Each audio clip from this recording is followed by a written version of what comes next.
The crystalline spires of Luna Station faded behind them as the royal transport glided through the void toward Princess Ayalara's private palace. Caleb pressed his palm against the viewport, watching Earth's blue marble grow distant. 3 months ago, he'd been just another mechanical engineer fixing atmospheric processors on mining colonies. Now he was married to alien royalty, his new wife's ethereal form reflected in the transparent aluminum beside his own ordinary human features. Nervous? Ayalara's voice carried that musical quality all Saranthari possessed, like wind chimes in a gentle breeze. Her silver-blue skin seemed to shimmer in the starlight, and her large opalescent eyes held centuries of wisdom despite her youthful appearance. Excited, Caleb replied, though his stomach churned with anticipation.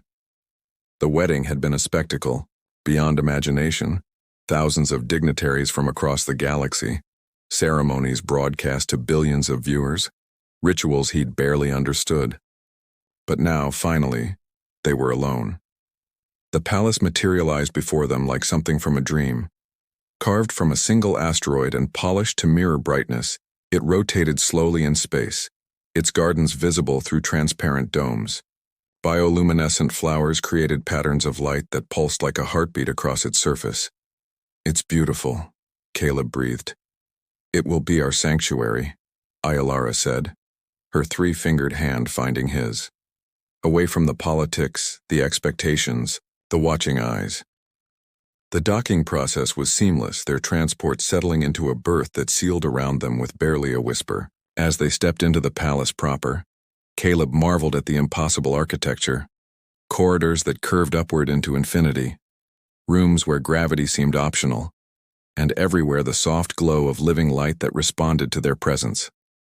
"Still can't believe this is real," he said, catching Ayalara's hand and pulling her close. The scent of her, like ozone and jasmine, filled his senses. "That you chose me."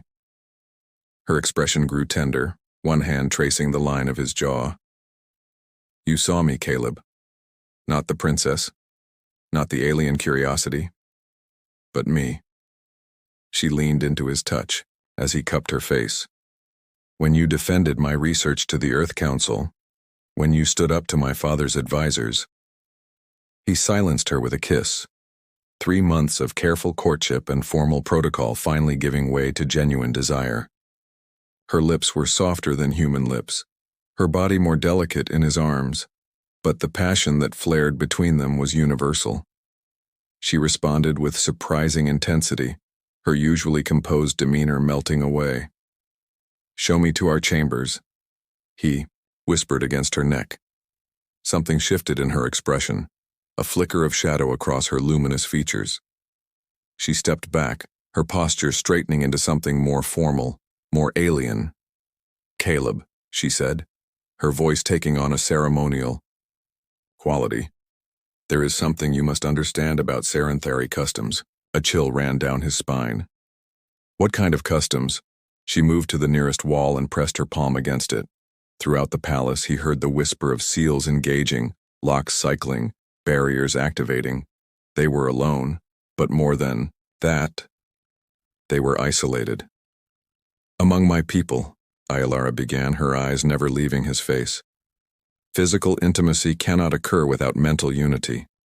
To share our bodies, we must first share our minds completely." "I don't understand. No secrets, no hidden thoughts, no buried pain that might poison our bond." Her expression was serious now, almost sorrowful. "We call it the Kethmira, the joining of souls. Both partners open their consciousness entirely to the other. Every memory, every fear, every shameful moment must be witnessed and accepted." Caleb felt the blood drain from his face. "Everything? Everything." She reached for him, but he stepped back instinctively. The hurt that flashed across her features was unmistakable. "I know it frightens you, it should. The process has destroyed relationships, driven individuals to madness. But it is also the only path to true intimacy among the Saranthari." His mind raced. There were things in his past he'd never told anyone, wounds he'd spent years trying to forget. The mining accident that had killed his team while he survived, the drinking that had followed, the relationships he'd destroyed with his guilt and self-loathing.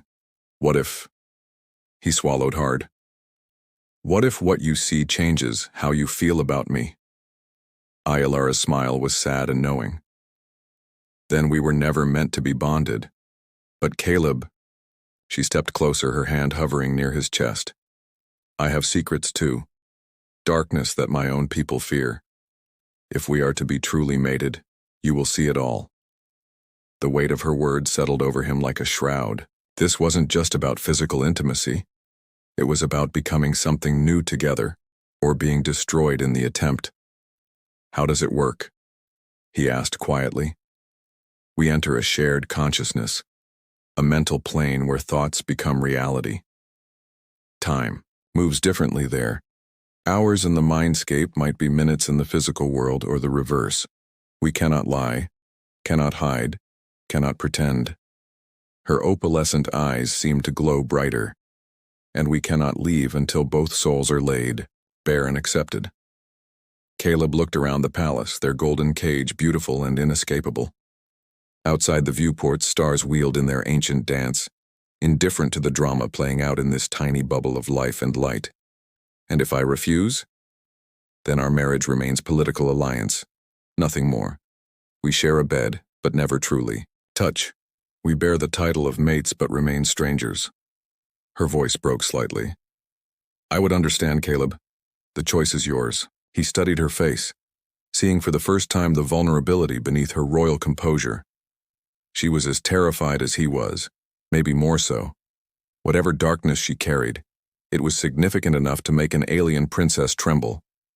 But hadn't he already chosen her once, when he'd stood before the Earth Council and defended her research into interspecies consciousness transfer? When he'd agreed to leave his entire world behind for love? When do we begin? He asked. Relief flooded her features, followed immediately by apprehension.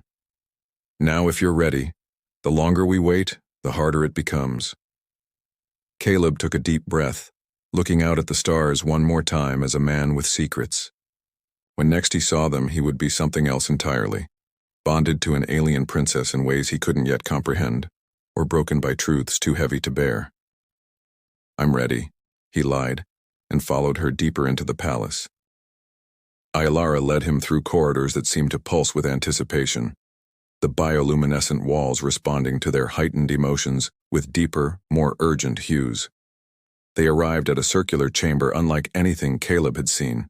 The walls were composed entirely of some translucent material that showed the cosmos beyond, making them feel suspended in space itself. At the center of the room lay a raised platform covered in what looked like liquid mercury, but warm and inviting, rather than cold metal. Strange symbols glowed around its perimeter, pulsing in rhythm with Ayalara's heartbeat. The bonding circle, she explained, her voice barely above a whisper. Once we enter, there's no turning back until the Kethmira is complete. Caleb's mouth went dry. What exactly happens to our bodies while our minds are elsewhere? We'll appear to be sleeping, but our vital signs will synchronize. If one of us is in distress in the mental plane, it will manifest physically. She began removing her ceremonial robes, the fabric dissolving like morning mist at her touch. Beneath, she wore a simple garment that left little to imagination, her alien beauty both ethereal and deeply sensual. We must be skin to skin for the connection to form properly. Heat flooded Caleb's cheeks as he began undressing, hyper-aware of every imperfection on his human form. Scars from his engineering work, the slight paunch from too many years of processed station food, the calloused hands that seemed crude compared to her elegant fingers. But when Ayalara's eyes met his, there was only acceptance and growing desire. You're beautiful, she said simply, and he believed her. They stepped onto the platform together, the warm surface yielding beneath their feet like living flesh. The moment their skin made contact, electricity coursed between them, not painful but overwhelming in its intensity. Now, Ayalara breathed, pressing her forehead against his. Open your mind to mine. The transition was like falling upward, into an infinite sky. Caleb's last coherent thought was wonder at how right it felt to hold her, how perfectly they fit together despite their different origins. Then reality dissolved. They stood in a vast library that stretched beyond sight, shelves towering into misty heights filled with glowing orbs instead of books. Each orb pulsed with memory, emotion, experience. The air itself seemed alive with consciousness. "Welcome to the space between minds," Aylara said, though her lips didn't move. Her mental voice carried harmonics impossible in the physical world. "These are our combined memories, our shared experiences from this moment backward." Caleb looked down at himself, still human, but somehow more vivid, more real than he'd ever felt. Colors were more intense here. Emotions had weight and texture, thoughts cast shadows. "It's incredible," he said, reaching for one of the memory orbs. It showed their first meeting at the terraforming conference, but from both perspectives simultaneously. His nervous attraction, her guarded curiosity. "The recent memories are easiest to access," Aylara explained, moving closer to him. In this space, her natural luminescence was enhanced, making her appear almost angelic. "But the deeper we go, the more challenging it becomes. Are you ready to see who I really am?" Before he could answer, she was kissing him, and the kiss carried with it a flood of sensation and memory. He saw himself through her eyes, his passionate defense of her research, the way he'd looked at her not as an exotic alien but as a brilliant scientist whose work was being dismissed due to prejudice. He felt her first stirring of attraction, the moment she decided he was worth the political risk. But beneath that warmth he sensed something else, a darkness she was trying to hide even now. "Your turn," she whispered, pulling back. Caleb hesitated, then let his barriers drop. The sensation was like being turned inside out. Every private moment suddenly visible. He showed her his childhood wonder at the stars, his determination to leave Earth's gravity well, his long loneliness among the cold efficiency of space stations. "You've been alone so long," she murmured, her mental voice aching with sympathy. "Even surrounded by people, always alone." "Not anymore," he said, pulling her closer. In the mental plane, their embrace was more than physical, their thoughts intertwined, their emotions harmonizing like a perfect chord. They made love there in the library of memories, their passion, both mental and physical, simultaneously. Every touch carried meaning beyond sensation. Every kiss was a sharing of soul. Caleb had never imagined intimacy could be so complete, so overwhelming. But as their connection deepened, the darker memories began to surface unbidden. The mining accident played out around them like a holographic nightmare. The tunnel collapse, his team's screams, the agonizing choice between staying to help the trapped or running to sound the alarm. He'd chosen to run, and by the time rescue arrived, 7 men were dead. "I could have saved them," he whispered, the old guilt crushing down on him. "If I'd been stronger, faster, better." "You made the right choice," Aylara said firmly, her presence a warm anchor in his storm of self-recrimination. "You saved dozens by getting help. Their deaths aren't your fault." But her words felt hollow because now he could sense her own guilt, vast and terrible, pressing against the edges of her consciousness like a caged beast. "What are you hiding?" he asked.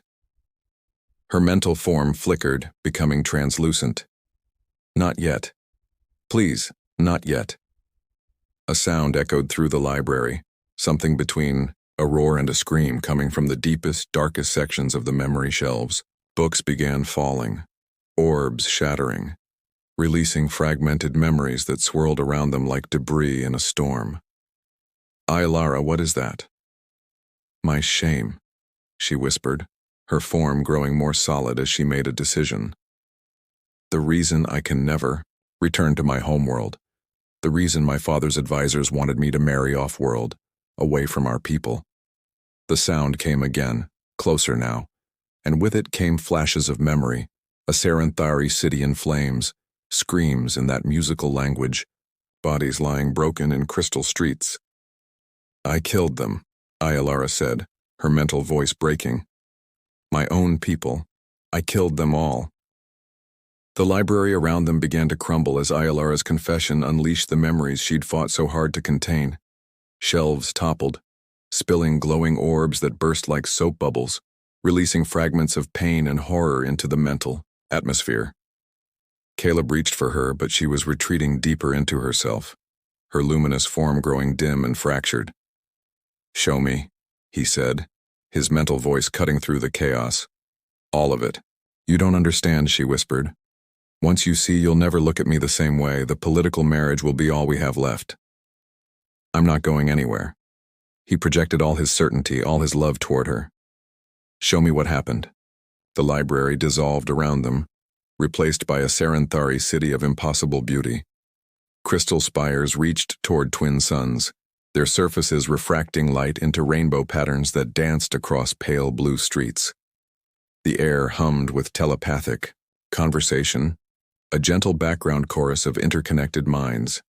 "My research," Ayalara's voice came from everywhere and nowhere. "I was studying consciousness transfer between species. The military applications were obvious, but I wanted to heal, to help minds damaged by trauma, to create true understanding between different forms of life." They were in a laboratory now, watching a younger Ayalara work with intense focus. Around her, volunteers from various species lay connected to strange machines, their minds linked in careful, controlled ways. The breakthrough came when I discovered how to amplify telepathic abilities. A simple genetic modification that could enhance natural Saranthari mind linking exponentially. The scene shifted, showing her presenting her findings to a council of elders. "I thought it would help us better understand other species, make us more effective diplomats and healers." Caleb watched the council's reaction, initial excitement giving way to concern, then fear. What went wrong? The modification had an unexpected side effect. Instead of just enhancing our natural telepathy, it made us infectious. Saranthari who underwent the process began involuntarily linking with unmodified individuals, forcing the change on others. The beautiful city began to change around them. The gentle telepathic hum became a cacophony, then a scream. Citizens writhed in the streets as their minds were forcibly expanded beyond their capacity to handle. "I was the first to be modified," Ilara whispered. "Patient 0. I walked through the city and everyone I encountered was changed. Their minds couldn't handle the sudden enhancement.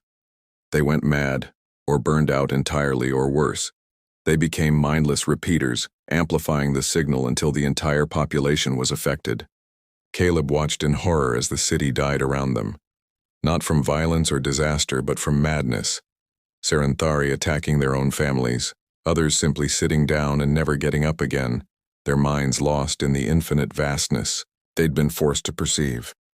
12 million people, Ayalara said, her form becoming solid again as she faced the full weight of her guilt. "My homeworld's capital, gone in 3 days." "But you didn't know," Caleb said, reaching for her. "It was an accident." Accident. Her mental voice cracked like breaking glass. "I created a plague of consciousness, Caleb. Even now, I have to maintain constant mental barriers to prevent it from happening again. That's why I was exiled, why I can never return. I'm still contagious." The dying city faded, replaced by Caleb's own traumatic memories, but they seemed insignificant now compared to the magnitude of Ayalara's burden. His 7 dead miners versus her 12 million dead citizens. "Is that why you chose me?" he asked, understanding beginning to dawn. "Because I'm human? Because my mind can't be infected?" "Partly," she admitted, "but also because when I showed you my research, you saw the potential for healing, not weapons. You defended work that could have prevented what happened to your mining team. Consciousness transfer to extract trapped minds before their bodies died. Around them, the mental plane began to stabilize again. But it was different now. Darker, with shadows that hadn't been there before. Both their traumas hung in the air like storm clouds, threatening to overwhelm them. "I can't give you normal intimacy," Ayalara continued. "Every time I lower my barriers completely, I risk infecting whoever I'm with. That's why the Kethamira is necessary. It requires such precise mental control that it actually helps me maintain my shields." Caleb moved closer to her, understanding now why she'd seemed so controlled, so careful in their previous interactions. "You've been protecting me this whole time. Protecting everyone." Her form began to flicker again, I should have stayed alone. Should have let the council arrange a purely political marriage with someone who would never ask for real intimacy. But you didn't. He reached out and caught her hands, feeling the electric connection between their minds. You chose to try. Why? Because I'm selfish, she whispered. Because I've been alone for 15 years, watching everyone I cared about die or go mad because of what I became. When I met you for the first time since the incident, I wanted something for myself. The mental plane shuddered around them, reality becoming unstable as their combined guilt and pain reached a critical mass. Books flew through the air, memories scattered like leaves in a hurricane, and somewhere in the distance, that terrible roaring sound began again. We're losing control, Ayalara said, fear creeping into her voice. Our trauma is too much for the space to contain. If we can't stabilize the connection, she didn't need to finish. Caleb could feel it too, the mental plane beginning to collapse, their consciousness being pulled in different directions. If they lost cohesion here, they might never find their way back to their bodies. Then we face it together, he said, pulling her closer. Your darkness and mine. We don't hide from it anymore. Caleb, you don't understand. My infection, in this heightened state, I might not be able to control it. I could destroy your mind like I destroyed my people. The roaring was getting closer, now accompanied by flashes of mad serenthary, their minds burned out by unwanted enhancement.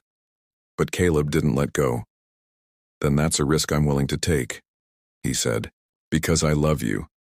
Not despite what happened, but including it. You've carried this alone for 15 years. You don't have to anymore. For a moment, her barriers dropped completely, and he felt the full force of her guilt, her terror, her desperate longing for connection. But he also felt something else, the infection she feared, pressing against his consciousness like acid. Instead of pulling away, he opened himself to it. What are you doing? She screamed. Trusting you, he said, as alien thoughts began to flood his human mind. You said the process requires precise control, so control it. Use our bond to guide the infection instead of fighting it. The pain was indescribable. His consciousness stretching beyond what it was designed to handle, thoughts becoming vast and incomprehensible. But through it all, he felt Ayalara's presence, her will shaping the chaos, turning destruction into controlled expansion. And suddenly, impossibly, his mind didn't break. Instead, it adapted, grew, became something new while remaining fundamentally human. How? Ayalara breathed, wonder replacing terror in her mental voice. Maybe because I chose it, Caleb gasped, feeling his new mental architecture settle into place. Maybe because you guided it instead of just letting it run wild, or maybe, he smiled, maybe because love really can overcome anything. Around them, the mental plane stabilized, but it was transformed. No longer just a library of memories, but something richer, more complex. A space that belonged to both of them equally. But their trials weren't over. The roaring sound returned, and this time Caleb recognized it for what it was. Not just Ayalara's guilt, but all the voices of those who had died. All the pain she'd carried for so long, demanding acknowledgement. They're not gone, he realized. Part of them is still with you, isn't it, in your enhanced consciousness? Ayalara nodded, tears streaming down her luminous face. Their last thoughts, their dying memories. I carry them all. It's my punishment, my responsibility. Then let's face them together, Caleb said, as the shadows of 12 million dead began to emerge from the depths of their shared mind space. The voices of the dead rose around them like a tsunami of anguish. 12 million final thoughts, last words, dying screams, all focused on the woman who had inadvertently killed them. The mental plane buckled under the weight of so much accumulated grief and rage. Murderer, they whispered in harmony. Destroyer. You took our children's futures, our lovers' dreams, our elders' wisdom. Ayalara collapsed under the psychic assault, her luminous form flickering like a candle in a hurricane. I know, she sobbed. I know what I took from you.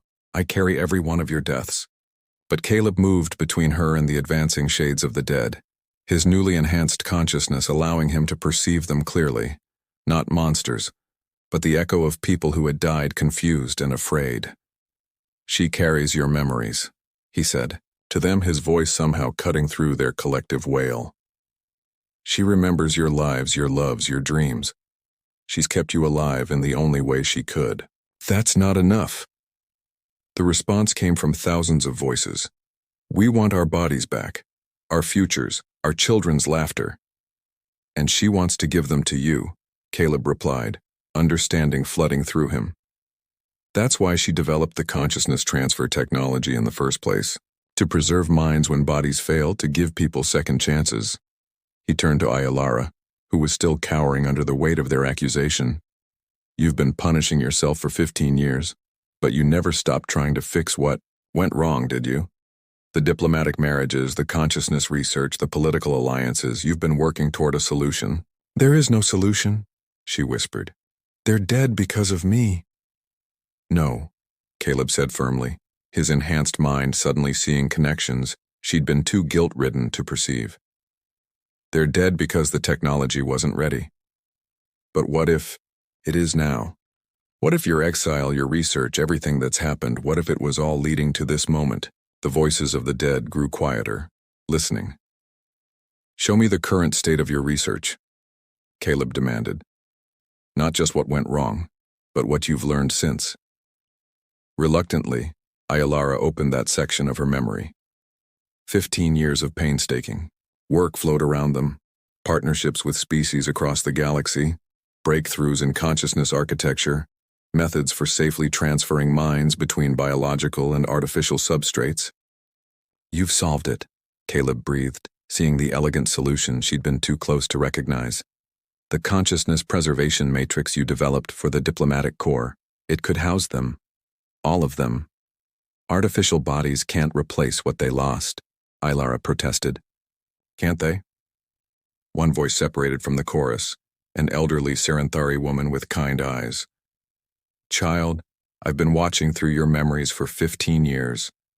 I've seen you grow, seen you love, seen you dedicate your life to preventing others from suffering as we did. Do you think we want you to carry this burden forever?" More voices joined her.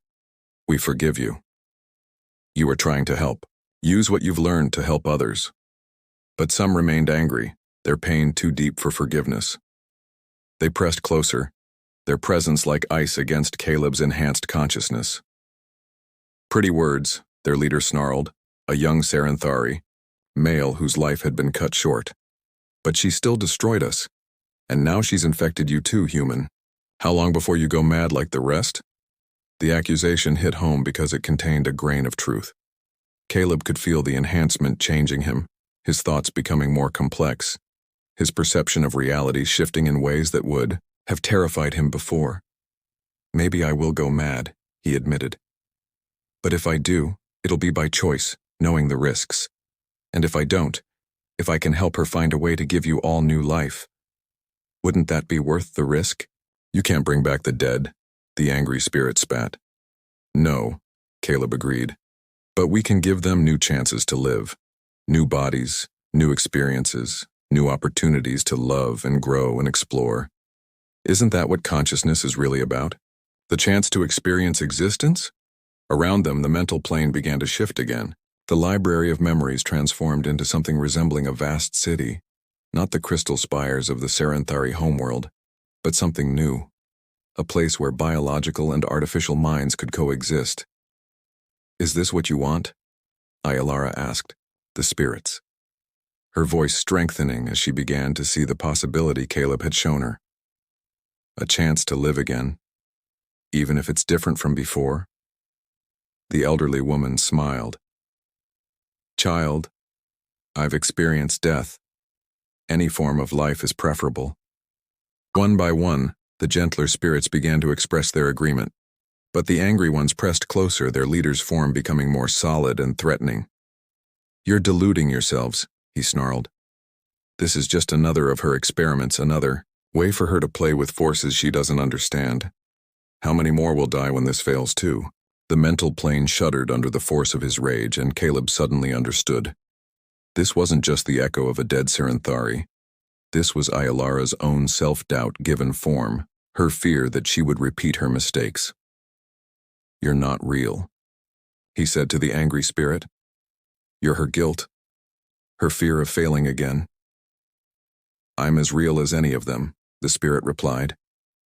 "I'm the voice that whispers in her mind every night, reminding her of what she's capable of destroying." "Then you're the voice she needs to stop listening to," Caleb said, stepping forward. "Because you're not protecting anyone. You're just ensuring that their deaths were meaningless." He reached for Ayalara, pulling her to her feet. In the mental plane, their bodies began to merge, becoming something new, human and Serenthari, biological and enhanced, carrying both their traumas and their hopes. "We can't guarantee success," he said to the spirits, to Ayalara, to himself. "But we can guarantee that if we don't try, nothing will ever change. The dead will stay dead, the living will remain isolated, and love will always be held hostage by fear." "What are you proposing?" Ayalara asked, though he could feel through their bond that she already knew. "That we become what you were trying to create in the first place," he said. "A bridge between different forms of consciousness. We use our bond, our shared enhancement, to develop the technology needed to give them all new life. And we do it together, so neither of us has to carry the burden alone." The angry spirit, Ayalara's doubt, let out a final roar of protest before beginning to dissolve. "You'll fail," it whispered as it faded.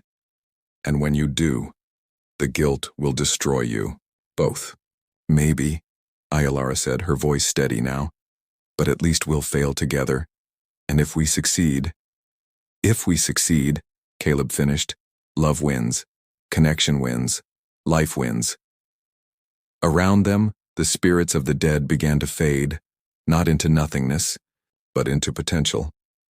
Their memories, their experiences, their essence flowing into the vast matrix of possibilities that stretched between Caleb and Ayalara's joined consciousness. "We'll find a way," Ayalara promised them as they departed. "If it takes a lifetime, if it takes forever, we'll find a way to give you all another chance." The mental plane began to shift once more, preparing for their final trial, the complete merger of their enhanced consciousness and the return to physical reality.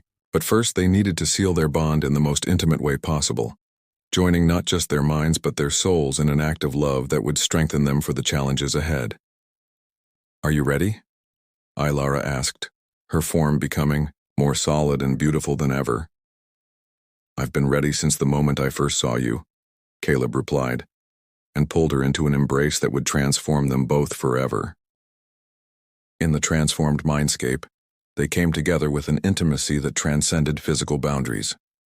Every touch carried the weight of their shared memories. Every kiss contained the promise of their united future. Their enhanced consciousness allowed them to experience not just their own sensations but each other's as well, a feedback loop of pleasure and emotional connection that built to impossible heights. Caleb felt Ayalara's wonder at his purely human responses, the way his mind processed beauty, the straightforward intensity of his emotions, the endearing chaos of thoughts unstructured by telepathic discipline. Through her perceptions, he saw himself as she did, not clumsy or limited, but refreshingly direct and passionate.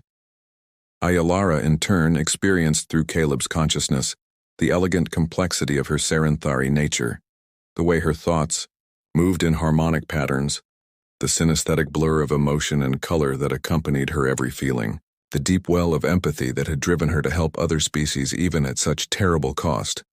"I love your mind," she whispered, as their mental forms intertwined. "The way you see possibilities where others see only problems, the way you refuse to accept that anything is impossible." "I love your heart," he replied, tracing patterns of light across her luminous skin. "The way you carry the pain of others, the way you never stopped trying to heal what was broken." Their lovemaking in the mental plane was both fierce and tender, passionate and reverent. They explored each other's consciousness with the same intensity they explored each other's bodies, finding pleasure in thoughts as much as touch. The enhancement that had once been Ayalara's curse became their shared gift, allowing them to experience intimacy on levels no unmodified minds could achieve. As their mental union reached its peak, the boundaries between self and other dissolved completely. For a perfect moment, they existed as a single consciousness, human curiosity and Saranthari wisdom, passionate determination and elegant restraint, trauma transformed by love into strength. The ecstasy of that perfect unity rippled through the mental plane, and in its wake, they saw their future stretching out before them. Not just personal happiness, but the realization of their shared purpose. The consciousness preservation technology refined and perfected, the spirits of the dead given new forms, the barriers between species slowly dissolving as understanding grew. It wouldn't be easy. There would be setbacks, failures, moments when the old guilt and fear threatened to overwhelm them. But they would face it all together, their bond unbreakable because it had been forged in the crucible of complete honesty. Time to go back, Ayalara murmured as the vision of their future began to fade. Our bodies need us. The return to physical reality was gentle, like surfacing from deep, warm water. Caleb opened his eyes to find himself still lying on the platform in the bonding circle, Ayalara's arm draped across his chest. Starlight streamed through the transparent walls, and he realized they'd been in the mental plane for hours. But something was different. His enhanced consciousness remained, allowing him to perceive the subtle telepathic fields that surrounded all living things. More importantly, he could feel Ayalara's presence in his mind, not invasive, but comforting, like a warm glow just at the edge of awareness. "How do you feel?" she asked, propping herself up to study his face with concern. "Different," he admitted. "Bigger somehow, like my mind has more room than it did before." He reached up to touch her cheek. "But still me. Still human." "The enhancement took differently with you than it did with the others," she mused. "Perhaps because you chose it, or because I was able to guide the process, or perhaps because love really does change everything." She moved to rise, but he caught her hand, pulling her back down against him. "Where are you going?" "To check the readings to make sure the enhancement is stable, to begin planning our next research phase." She stopped as she saw his expression. "What?" "Ayalara," he said patiently, "we just bonded souls and saved 12 million spirits, and fell in love all over again. The research can wait until morning." She blinked, then laughed, a sound like crystal chimes in a summer breeze. "You're absolutely right. Sometimes I forget there's more to existence than work. That's what you have me for," he said, pulling her down for a kiss that was purely physical but no less intimate for it. "To remind you to actually live the life you're trying to save." They made love again, slowly this time, savoring the simple pleasure of skin against skin without the overwhelming intensity of mental fusion. It was earthier than their mind space joining, but no less profound. Two beings from different worlds choosing to create something new together. Afterward, they lay entwined, watching the stars wheel past the windows, planning their future in quiet murmurs. The consciousness preservation project would require years of careful development, delicate negotiations with multiple species, and probably a dozen more diplomatic marriages to create the political framework necessary for such ambitious research. "Are you sure you're ready for that?" Ayalara asked. "It won't be easy being married to someone involved in such controversial work. There'll be protests, threats, probably assassination attempts." "Sounds exciting," Caleb replied, making her laugh again. "Besides, after sharing consciousness with 12 million angry spirits, political protesters don't seem that intimidating." "I love you," she said simply. "I love you too." He tightened his arms around her. "All of you. The brilliant scientist, the guilty exile, the woman who carries the dead in her mind, the princess who chose a commoner. All of it." Outside their crystal palace, the universe continued its ancient dance, indifferent to the small miracle that had occurred within. But for Caleb and Ayalara, everything had changed. They were no longer just two beings who happened to love each other. They were partners in the truest sense, minds and hearts united in purpose.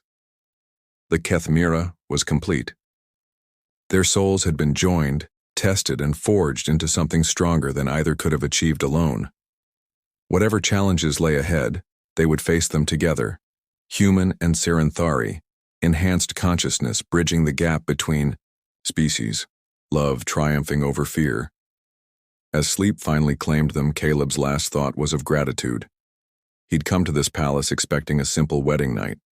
Instead, he'd found his soulmate, his purpose, and a future limited only by their shared imagination. The honeymoon, he realized with a smile, was just beginning.